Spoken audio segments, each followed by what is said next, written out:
Finland, mwanachama wa NATO, imezindua mazoezi ya kijeshi karibu kabisa na mlango wa Urusi. Finland imezindua mazoezi hayo ya kijeshi makubwa kilomita 100 kutoka mpakani mwa Urusi.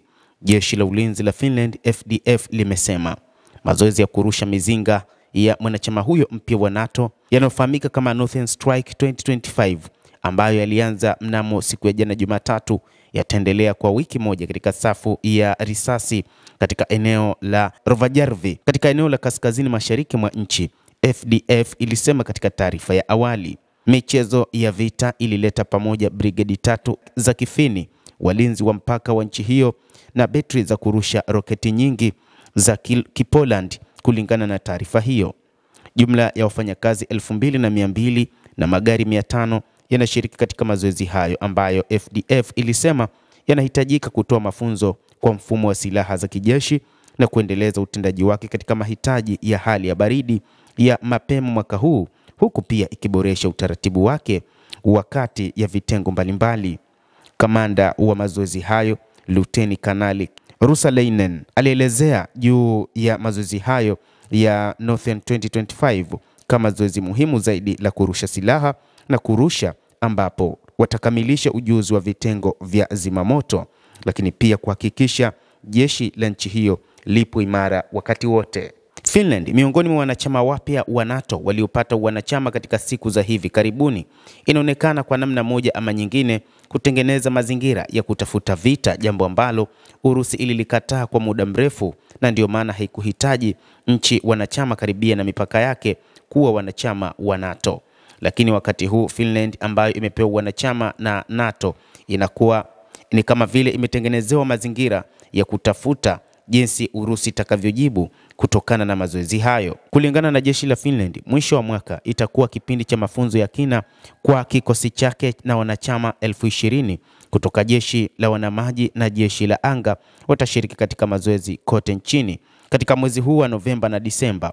Finland, ambayo inashiriki mpaka wa ardhi wa takribani kilomita 1340 sawa na maili 830 na Urusi, iliacha sera yake ya muda mrefu ya kutegemea upande wowote na imejiungana NATO mwezi Aprili mwaka 2023 na ikitaja wasiwasi wa usalama juu ya mzozo wa Ukraine.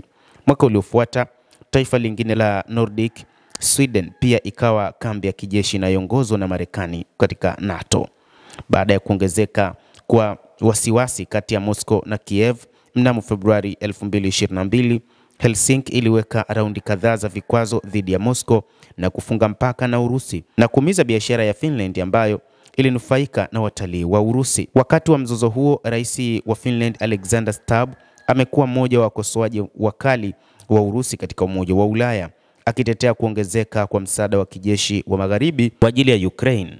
Wiki iliyopita, msemaji wa Kremlin Dmitry Peskov alimtaja Stubb kama mwewe wa kijeshi ambaye anaonekana hawezi kufanya jambo la maana ambalo litawasaidia wanachama wengine. Peskov hapo awali alisema Urusi haikuwa na shida na Ufini na Uswidi, ikielezea masikitiko kwamba nchi hizo mbili zilipunguza uhusiano wao na Moscow kwa kuburuta miundombinu ya kijeshi ya NATO katika eneo lao.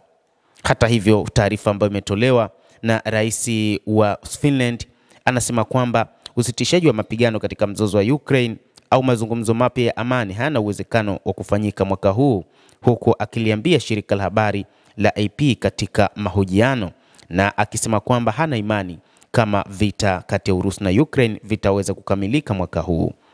Anasema Kiev imeachana na mazungumzo ya moja kwa moja ya amani na Moscow kwani yamepata maendeleo machache. Naibu waziri wa mambo ya nje wa Ukraine Serhiy Kyslytsya aliambia gazeti la Times wiki iliyopita kwamba duru ya mwisho ya mazungumzo iliandaliwa na Uturuki ilifanyika mwezi Juni.